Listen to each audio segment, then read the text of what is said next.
और जब हमारा मुल्क आजाद हुआ तो भारत के संविधान के रचयिता बाबा साहब डॉक्टर भीमराव अंबेडकर जी ने कहा, इस देश में वोट के मामले में सब समान होंगे।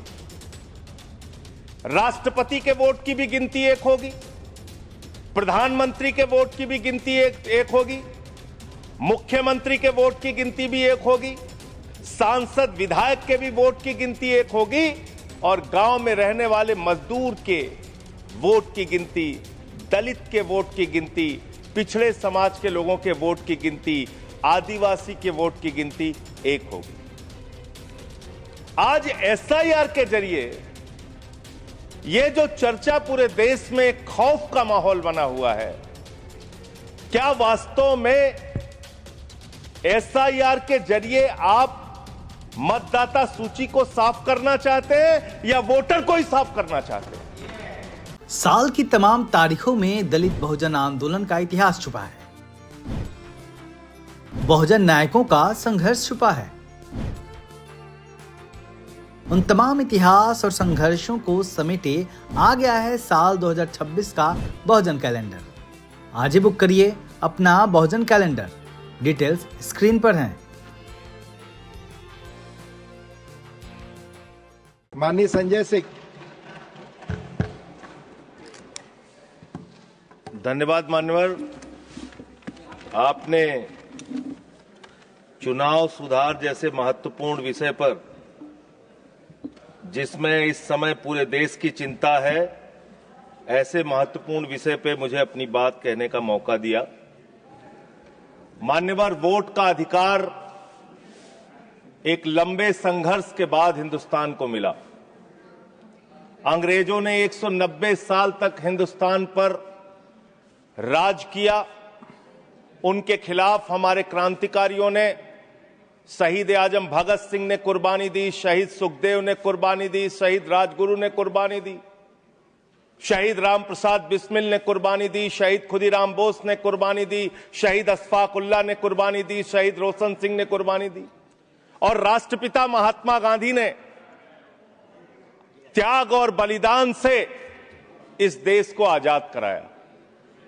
और जब हमारा मुल्क आजाद हुआ तो भारत के संविधान के रचयिता बाबा साहब डॉक्टर भीमराव अंबेडकर जी ने कहा, इस देश में वोट के मामले में सब समान होंगे। राष्ट्रपति के वोट की भी गिनती एक होगी, प्रधानमंत्री के वोट की भी गिनती एक होगी, मुख्यमंत्री के वोट की गिनती भी एक होगी, सांसद विधायक के भी वोट की गिनती एक होगी और गांव में रहने वाले मजदूर के वोट की गिनती, दलित के वोट की गिनती, पिछड़े समाज के लोगों के वोट की गिनती, आदिवासी के वोट की गिनती एक होगी। आज एसआईआर के जरिए यह जो चर्चा पूरे देश में एक खौफ का माहौल बना हुआ है, क्या वास्तव में एसआईआर के जरिए आप मतदाता सूची को साफ करना चाहते हैं या वोटर को ही साफ करना चाहते हैं? आपका मकसद वोटर को साफ करने का है, आपका मकसद वोट चोरी का है, आपका मकसद मतदाताओं की सूची को सही करने का नहीं है। इसलिए यह चिंता है सबको। और दूसरी बात, क्या यह संवैधानिक अधिकार चुनाव आयोग के पास है? मान्यवर, बाबा साहब डॉक्टर भीमराव अंबेडकर जी ने जो देश का संविधान लिखा, हालांकि आपको गांधी से भी समस्या है, अंबेडकर से भी समस्या है, आपकी नेता प्रज्ञा ठाकुर तो राष्ट्रपिता महात्मा गांधी के बारे में अपशब्दों का इस्तेमाल करती हैं। आप लोगों को गांधी के आदर्शों से कोई लेना देना नहीं। विषय पे ही बोल रहा हूं। विषय है ये, विषय पे बोल रहा हूं। डिस्कशन, गांधी के त्याग से ही वोट का अधिकार मिला है सर। बोले सर, गांधी के त्याग से ही वोट का अधिकार मिला है। अलग बहस करने की आपका नहीं तो अगर गांधी का नाम ले लिया तो इसमें क्या समस्या है? आप समस्या सर, इसमें क्या समस्या है? विषय पर बोलिए, विषय पर बोलिए। सर, बाबा साहब डॉक्टर भीमराव अंबेडकर जी ने जो संविधान लिखा, उस संविधान की धारा 327 क्या कहती है? Power of Parliament to make provision with respect to elections to legislatures. Subject to the provisions of this Constitution, Parliament from time to time by law make provision with respect to all matters relating to or in connection with elections to either House of Parliament or to the House of or either House of the Legislature of a state, including the preparation of electoral rolls, the delimitation of constituencies, and all other matters necessary of securing the due constitution of such house or houses. इसको हिंदी में भी पढ़ देता हूं। जरूर।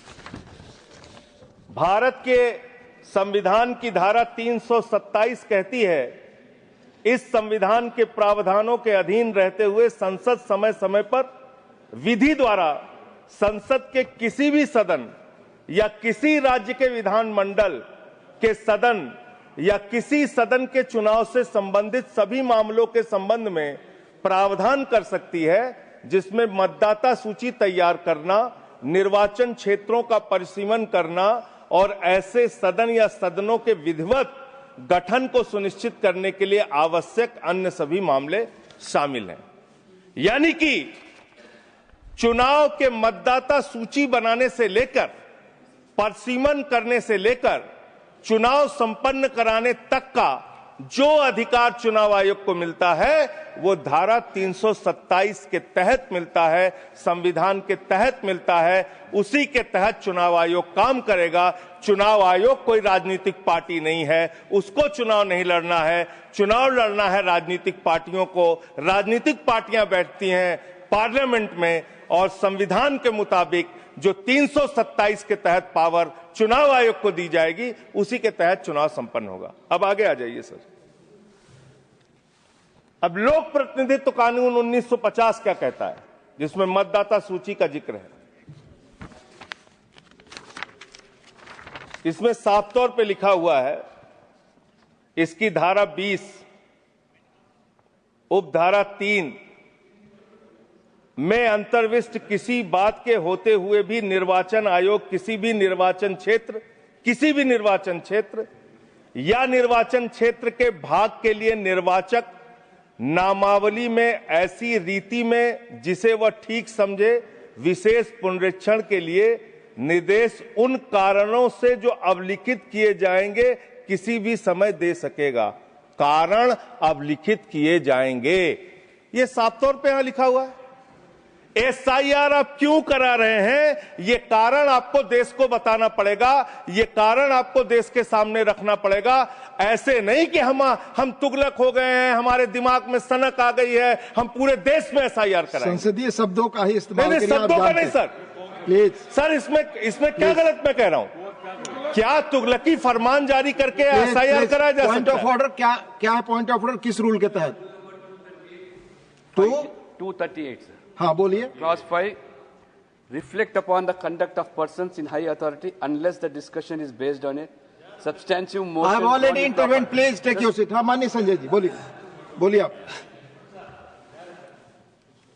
Sir, मैं ये कह रहा हूं कि चुनाव आयोग को चुनाव नहीं लड़ना है सर, कानून बनाना है संसद को और उन नियमों का पालन करवाना है चुनाव आयोग को। तो आपको जब ये ताकत ही नहीं है एसआईआर की, एसआईआर कराने की ताकत ही नहीं है, आप किसी विशेष परिस्थिति में कारण लिखकर तब आप किसी क्षेत्र का, मात्र किसी क्षेत्र का आप एसआईआर करा सकते हैं, पूरे देश का एसआईआर आप नहीं करा सकते। दूसरी बात सर, आते हैं बिहार के ऊपर। उससे पहले मैं थोड़ा जिक्र दिल्ली के चुनावों का कर लूं। दिल्ली के अंदर मान्यवर, मैं एक चीज आपको स्पष्ट कर दूं माननीय संजय सर, जी। हाँ मैं समय दूंगा, मेरा टाइम। माननीय चेयरमैन ने यह बहस शुरू होने के समय ही 3 चीजें बहुत स्पष्ट की थी। उसमें एक ये भी बताया था कि honourable members, I would like to remind you that matters concerning a special intensive revision of electoral laws in various states are presently sub judice and under education of the Supreme Court of India. In this context, your attention is invited to Rule 238(1) of the Rules of Procedure and Conduct of Business in the Council of States, which states that a member while speaking shall not refer to any matter of fact on which a judicial decision is pending.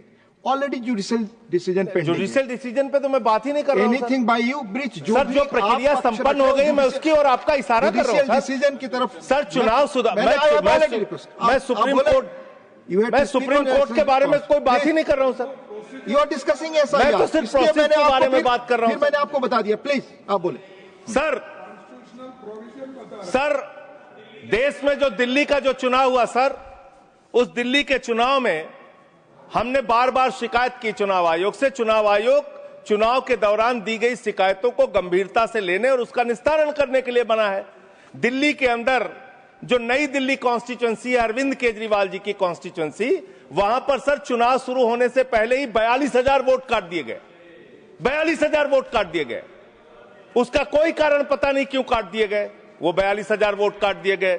मान्यवर इसी विधानसभा के क्षेत्र में लोकसभा के चुनाव में जिन मंत्रियों के घर में 3 वोट था, जिन सांसदों के घर में 5 वोट था, वहां किसी के घर में 33 वोट हो गया, किसी के घर में 26 वोट हो गया, किसी के घर में 22 वोट हो गया। और इसका सारा प्रमाण मान्यवर हम लोगों ने चुनाव आयोग को लिख कर दिया। तो आप तो कहते हैं मुसलमान देश की आबादी बढ़ा रहे हैं, आप तो 6-6 महीने में 18-18 साल के बच्चे बढ़ा ले रहे हैं, 33-33 वोट बढ़ा ले रहे हैं। ये कहां से आ रहे हैं? ये कहां से आ रही है? ये आबादी आपकी कैसे बढ़ रही है? दिल्ली में पूरी तरीके से आपने चुनाव का घपला किया, जिसका हम लोगों ने लिखित शिकायत दी थी। एक ही भारतीय जनता पार्टी के पदाधिकारी ने 11,000 वोट कटवाने के लिए शाहदरा में एप्लीकेशन दी थी। 24 बीजेपी के कार्यकर्ताओं ने 4800 वोट कटवाने की एप्लीकेशन जनकपुरी में। सर चुनाव की गड़बड़ी, सर चुनाव की गड़बड़ी, क्या सर चुनाव की गड़बड़ी पे हम नहीं बोल सकते? सर फिर हमारा टाइम जा रहा है, सर फिर हमारा टाइम जा रहा है। Speak on the subject. आपका समय जा रहा है क्योंकि आप विषय से बाहर बोल रहे हैं। सर आप बताइए, चुनाव की गड़बड़ी पे मैं नहीं बोल सकता। सर मैं आपसे विनम्रतापूर्वक पूछना चाहता हूं, क्या चुनाव की गड़बड़ी पे मैं नहीं बोल सकता?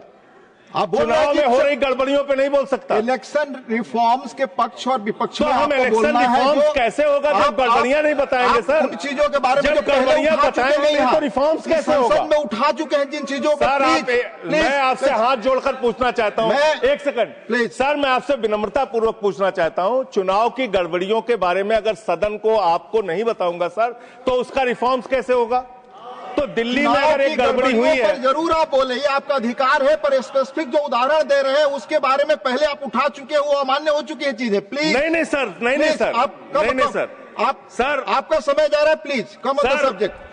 दिल्ली के अंदर बड़े पैमाने पर वोट काटे गए और चुनाव में खुलेआम गड़बड़ियां की गई।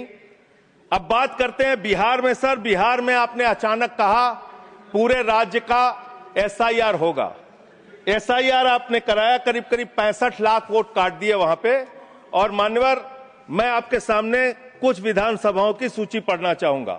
मोतिहारी में 54,000 वोट काट दिया, बीजेपी 13,000 वोट से जीती।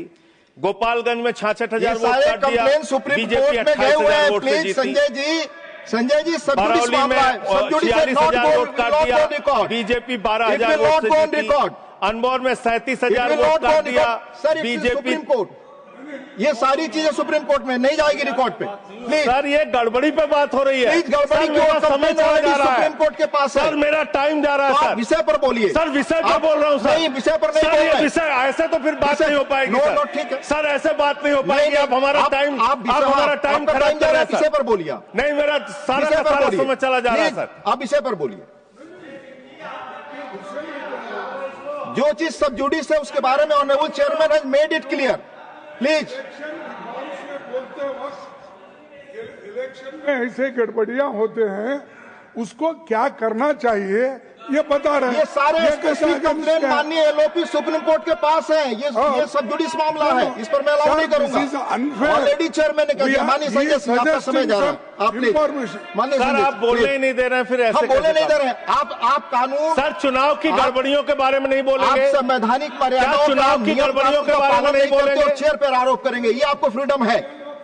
आप कुछ भी कह सकते हैं नियम कायदे के बाहर जाकर के। ठीक है सर। दूसरी बात सर, प्लीज EVM का इस्तेमाल देश के अंदर शुरू हुआ। प्लीज। और जब EVM का इस्तेमाल शुरू हुआ अपनी जगह बैठे, तो देश में तमाम बहस शुरू हुई। और EVM के ऊपर सबसे पहला किसी ने सवाल उठाया तो उस व्यक्ति का नाम है जीवीएल नरसिम्हा। उन्होंने बाकायदा किताब लिखी है कि लोकतंत्र के ऊपर खतरा है ये ईवीएम, और उसके बारे में लाल कृष्ण आडवाणी जी ने उनकी किताब के प्रशंसा करते हुए और ईवीएम पे सवाल होते हुए, अब इस पे भी समस्या है, इस पे भी, तो उस पे पूरा ईवीएम के ऊपर सबसे पहले इन लोगों ने सवाल उठाया। ईवीएम किन किन देशों में था और कहां कहां बैन हो गया, मैं पढ़ के बता दे रहा हूं। जिन जिन देशों में बैन हो गया, जर्मनी में, नीदरलैंड में, आयरलैंड में, यूके में, फ्रांस में, पुर्तगाल में, इटली में, ऑस्ट्रेलिया में, नॉर्वे में, कनाडा में, बेल्जियम में, साउथ कोरिया में, इन तमाम देशों में ईवीएम था, ईवीएम बंद हो गया। लेकिन मुझे एक मन में शंका होती है जो आपके माध्यम से उधर बैठे हुए लोगों से पूछना चाहता हूं। प्रधानमंत्री जी का आप बहुत गुणगान करते हैं, आप कहते हैं प्रधानमंत्री जी बहुत लोकप्रिय हैं, प्रधानमंत्री जी की लोकप्रियता चमक रही है, वो महामानव हैं, विश्व गुरु हैं। तो ये कौन सी लोकप्रियता है प्रधानमंत्री जी की कि भाई प्रधानमंत्री जी की कौन सी लोकप्रियता है कि ईवीएम से चुनाव कराएंगे तो लोकप्रियता कायम रहेगी, बैलेट से चुनाव कराएंगे तो लोकप्रियता खत्म हो जाएगी? अरे भैया, दोनों में अगर लोकप्रियता कायम है तो बैलेट से चुनाव करा लो, उसमें भी पता चल जाएगा कितने लोकप्रिय है प्रधानमंत्री जी, कितनी लोकप्रिय है भारतीय जनता पार्टी, कितने लोकप्रिय हैं आप लोग, ये आपको पता चल जाएगा। दूसरी बात मान्यवर, आपने अभी मैंने सुना कि डिटेंशन सेंटर बनाएंगे घुसपैठियों के लिए, और यह कहा गया कि इस पूरी चुनाव की प्रक्रिया के तहत जो लोग पकड़े जाएंगे घुसपैठिए, उनको उस डिटेंशन सेंटर में रखा जाएगा। मैं आपके माध्यम से इस सरकार से पूछना चाहता हूं, 11 साल से इस देश में ट्रंप की सरकार तो है नहीं, न बराक ओबामा की सरकार है, न बाइडेन की सरकार है, यहां पर प्रधानमंत्री नरेंद्र मोदी जी हैं और गृह मंत्री अमित शाह जी हैं। आपने 11 साल में कितने घुसपैठिए हिंदुस्तान से भगाए, इसके बारे में आंकड़ा दीजिए सदन को आप जानकारी दीजिए। आप बिहार जाते हैं, वहां घुसपैठिया चिल्लाते हैं, झारखंड जाते हैं, वहां घुसपैठिया चिल्लाते हैं, दिल्ली आते हैं, वहां घुसपैठिया चिल्लाते हैं, हरियाणा जाते हैं, वहां घुसपैठिया चिल्लाते हैं, महाराष्ट्र जाते हैं, वहां घुसपैठिया चिल्लाते हैं, आसाम जाते हैं, वहां घुसपैठिया चिल्लाते हैं, घुसपैठिया पकड़ नहीं पाते। यह कौन सा घुसपैठिया है? जहां पर चुनाव होगा वहां आपको घुसपैठिया मिल जाते हैं, आप पूरा चुनाव उसके ऊपर करते हैं। कितने घुसपैठिया बिहार में मिले, इसको बताइए, देश को, इस सदन में बताइए। मैं आपको बताना चाहता हूं मान्यवर, मात्र 315 वहां पर विदेशी नागरिक मिले, जिसमें 78 मुसलमान थे, बाकी नेपाल के हिंदू थे। उसको आप इसलिए आंकड़ा नहीं जारी कर रहे हैं, 65 लाख में सिर्फ 315 मिले। आपकी छाती पे तो सांप लौटने लगा, आपको तो मजा आया नहीं। आप डिटेंशन सेंटर बना रहे हैं उत्तर प्रदेश में, डिटेंशन सेंटर का पता है आपको? कानून, अंतर्राष्ट्रीय नियम। आपको स्कूल बनाने के लिए पैसा नहीं है, आपको अस्पताल बनाने के लिए पैसा नहीं है, मिड डे मील में आप बच्चों को नमक रोटी खिला रहे हैं, नौजवानों को रोजगार देने के लिए आपके पैसा नहीं है, खाद की बोरी देने के लिए पैसा नहीं है। आप कह रहे हैं आप अपनी सनक को पूरा करने के लिए डिटेंशन सेंटर बनाएंगे, जहां पे घुसपैठियों को रखेंगे, उनको फ्री बिजली, फ्री पानी, फ्री एजुकेशन, रहने का घर, सड़क, सब आप अपने पैसे से देंगे, देश की जनता के पैसे से देंगे। इसलिए मैं आपके माध्यम से सरकार को चेतावनी देना चाहता हूं, अगर कोई बांग्लादेशी मिले, कोई पाकिस्तानी मिले, कोई अफगानिस्तानी मिले, तो उसको उसके देश वापस भेज देना। हमारे पैसे से उनको यहां पे डिटेंशन सेंटर और घर बना के फ्री में बिजली, फ्री में पानी, फ्री में शिक्षा, फ्री में इलाज मत करना। और ज्यादा अगर आपको चिंता हो तो अपने घर के बाहर एक घर बना लेना, वहां रख लेना, अपने घर में रख लेना। हम लोगों का पैसा मत बर्बाद करो अपनी सनक के चक्कर में, दूसरी बात, सनक शब्द असंसदीय शब्द ना बोले। नहीं सर, सनक सर क्या क्या बोलते हैं ये लोग, किसको किसको गाली नहीं देते हैं। संसदीय शब्द ही बोल रहा है, आपको भी बोलना है सर। बांग्लादेशी बांग्लादेशी घुसपैठिया की ये लोग बात कर रहे हैं। लश्कर तोयबा का आतंकवादी इनके माइनॉरिटी मोर्चा का अध्यक्ष था जम्मू कश्मीर में। लश्कर तोयबा का सब्जेक्ट पर तालिब हुसैन सब्जेक्ट पर दैट विल सर सब्जेक्ट है, ये डिस्कशन सब्जेक्ट है सर। लश्कर तोयबा के आतंकवादियों को अपनी पार्टी में आप रखते हो, लश्कर तैयबा के आतंकवादियों को अपनी पार्टी में रखते हो, लश्कर तैयबा के आतंकवादियों को अपनी पार्टी में रखते हो, आतंकवादियों को अपनी पार्टी में रखते हो। आप यहाँ पे खाली देश का माहौल बिगाड़ना चाहते हो। मान्यवर, अभी उत्तर प्रदेश में चल रहा है SIR। उत्तर प्रदेश में अभी हमारी मीटिंग हुई वहां के मुख्य निर्वाचन अधिकारी से। वो कह रहे हैं 18% वोट काटे जाएंगे, करीब करीब 3 करोड़ वोट हमारे प्रदेश में काटे जाएंगे। और कैसे काटे जा रहे हैं? प्लीज संजय जी आप इधर बोलिए, चेयर की तरफ। क्या आप जानना चाहते हैं? आप आपस में बहस कराइए सर, उनको खड़ा कीजिए, सर उनको खड़ा कीजिए, बहस कराइए। आप बोले कोई चीज जानते। हमारी मीटिंग हुई सर, हमारी पार्टी के प्रतिनिधि गए, वहां कहा गया 18% वोट काटे जाएंगे। क्या इस सदन की चिंता नहीं होनी चाहिए? उत्तर प्रदेश में आप 3 करोड़ वोट काटेंगे, 3 करोड़ वोट काटेंगे। आपने रामपुर के अंदर एक 80 साल की बूढ़ी महिला, सर मैं मिलने गया, आपको दर्द बताना चाहता हूं। 80 साल की बूढ़ी महिला, बैठ जाइए, बैठ जाइए, बैठ जाइए। आप लोग फालतू बोलते रहते हो। पर ही बोले वही रिकॉर्ड पे लश्कर तैयबा के आतंकवादियों को अपनी पार्टी में रखते हो तुम लोग। कमेंट नहीं कर सकते। लश्कर तैयबा के आतंकवादियों को रखते हो अपनी पार्टी में। सर रामपुर में एक बूढ़ी महिला 80 साल की, उसका नाम है नूर जहां। सदन को उसकी चिंता सुननी चाहिए। उसने अपने 2 बेटे जो कुवैत में रहते हैं उनका फॉर्म भर दिया। उस 80 साल की बूढ़ी महिला नूर जहां के ऊपर मुकदमा हो गया सर, जबकि चुनाव आयोग का नियम कहता है कि अगर कोई आपका हिंदुस्तानी बच्चा विदेश में रहता है, उसका भी मतदाता हिंदुस्तान में वो बन सकता है। मां ने फॉर्म भरा, आपने दर्ज कर दिया। धन्यवाद संजय जी। अरे सर हमारी पार्टी में से, अरे हमारी पार्टी में से एक आध मिनट ले लीजिए। ऑलरेडी मैंने मेरे पार्टी का समय है, 1 मिनट अधिक दिया सर। मैं दल का नेता हूं, मेरे पास अधिक दिया सर, मैं पार्टी का नेता हूं, मेरे पास टाइम है। ऑलरेडी 1 मिनट अधिक दिया टाइम है सर। आपने लिखकर पहले नहीं दिलवाया। तो हम टाइम हमारे में से काट लीजिएगा, हमारे में से टाइम काट लीजिएगा। आप जल्दी बोलिए। 1 मिनट मुझे और दीजिए। आप 1 मिनट में कंक्लूड सर मैं अंत में यही कहना चाहता हूं, आपके इस जोर दबाव के चक्कर में हिंदुस्तान के 35 BLOs अब तक अपनी जान गंवा चुके हैं। ये सदन, अरे कहां मंत्री जी, आपको कैसे पता चलेगा? इस सदन को श्रद्धांजलि देना चाहिए। उन 35 लोगों की हत्या की है आप लोगों ने। सर सेक्रेटरी जनरल, उन BLOs की हत्या के जिम्मेदार ये लोग हैं। सर धन्यवाद। Nothing is going on record. Please, आपका समय ओवर हो गया।